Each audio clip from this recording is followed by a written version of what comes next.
Morning ಹೋಗ್ಬೇಕಾ ಅಥವಾ evening running ಹೋಗ್ಬೇಕಂತ ನಿಮಗೆ ತುಂಬ ಕನ್ಫ್ಯೂಸಿಂಗ್ ಅಲ್ಲ ಗುರು. ಸೊ ಇವತ್ತು ನಾನು ಅದನ್ನ ಸಾಲ್ವ್ ಮಾಡ್ತೀನಿ. ಸೊ ನಮಸ್ಕಾರ ಗುರು, ಮತ್ತೊಂದು ವಿಡಿಯೋಗೆ ನಿಮ್ಮೆಲ್ಲರಿಗೂ ಸ್ವಾಗತ. ನನ್ನ 75 ಹಾರ್ಡ್ ಡೇಸ್ ಚಾಲೆಂಜಿನ ದಿನ ಇವತ್ತಿನ ದಿನ 33. ಸೊ ಮಾರ್ನಿಂಗ್ ನಾವು ನಮ್ಮ ವರ್ಕೌಟ್ ಮಾಡೋಕೆ ಬರ್ತೀವಿ, ಅದುವೇ ಫಸ್ಟ್ ಸೆಕ್ಷನ್. ಯಾಕೆಂದರೆ ಇವತ್ತು ನಮ್ಮ ಸಂಡೇ ಮತ್ತು ಸ್ಯಾಟರ್ಡೇ ಆಗಿರ್ತಲ್ಲ, ಅದಕ್ಕೆ ನಾನು ಸ್ಯಾಟರ್ಡೇ ಮತ್ತು ಸಂಡೇನ ಮಾರ್ನಿಂಗ್ ರನ್ನಿಂಗ್ ಬರ್ತೀನಿ.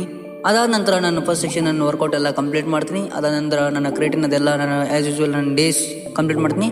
ನಿಮ್ಗೆ ಏನು ಹೇಳ್ಬೇಕಂತ ಅಂದರೆ, ನಾವು ಮಾರ್ನಿಂಗ್ ರನ್ನಿಂಗ್ ಹೋಗ್ಬೇಕಾ ಅಥವಾ ಈವ್ನಿಂಗ್ ರನ್ನಿಂಗ್ ಹೋಗ್ಬೇಕಂತ ಅಂದರೆ, ನೀವು ಫಸ್ಟ್ 30 ಡೇಸ್ ಕಂಟಿನ್ಯೂಸ್ ಆಗಿ ರನ್ನಿಂಗ್ ಹೋಗಿ ಕನ್ಸಿಸ್ಟೆನ್ಸಿಯಾಗಿ.